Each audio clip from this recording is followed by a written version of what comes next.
قد كان لكم آية في فئتين التقتا। শোকের মঞ্চে ছিল না কোনো রাজনৈতিক ভাষণ, ছিল না হুমকির গর্জন, তবুও পুরো বিশ্ব শুনল ইরানের সবচেয়ে শক্তিশালী বার্তা। লাখো মানুষের কান্নার মধ্যেই পবিত্র কোরআনের একের পর এক আয়াত ধ্বনিত হলো তেহরানের আকাশে। কিন্তু সেই তেলাওয়াত ছিল শুধু বিদায়ের দোয়া নয়, প্রতিটি আয়াত যেন পৌঁছে গেল এক একটি মুসলিম দেশের উদ্দেশ্যে, বহন করলো এক একটি কূটনৈতিক ইঙ্গিত। সৌদি আরব থেকে বাংলাদেশ, তুরস্ক, পাকিস্তান, কাতার, ফিলিস্তিন, এমনকি ভারতের জন্যও ছিল ভিন্ন ভিন্ন বার্তা। ধর্মীয় আবেগকে কূটনীতির ভাষায় রূপ দিয়ে জানাজার মঞ্চ থেকেই বিশ্বকে নতুন এক ভূ রাজনৈতিক সংকেত দিল মুসলিম বিশ্বের বাতিঘর ইরান।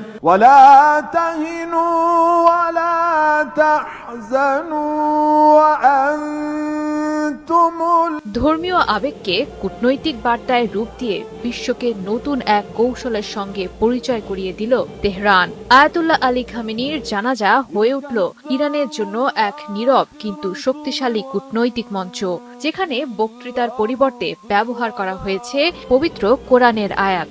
আর প্রতিটি আয়াতের মধ্যেই লুকিয়েছিল নির্দিষ্ট দেশের জন্য পৃথক রাজনৈতিক বার্তা। জানা যায়, অংশ নিতে বিশ্বের বিভিন্ন মুসলিম দেশের প্রতিনিধি তেহরানে উপস্থিত হন।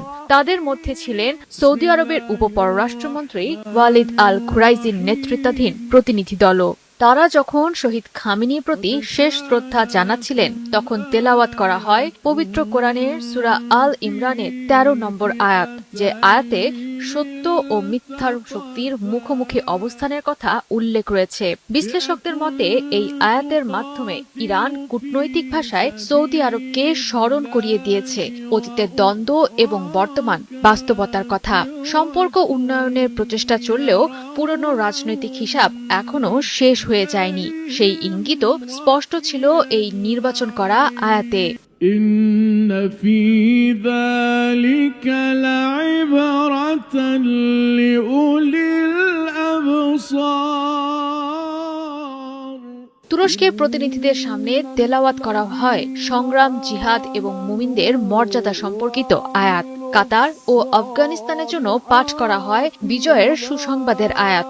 যেন বার্তা একটাই, দীর্ঘ সংগ্রামের পরও বিজয় শেষ পর্যন্ত ধৈর্যশীলদের পক্ষেই আসে। ফিলিস্তিনের জন্য নির্বাচন করা হয় মসজিদুল আকসার বরকত এবং পবিত্রতার আয়াত।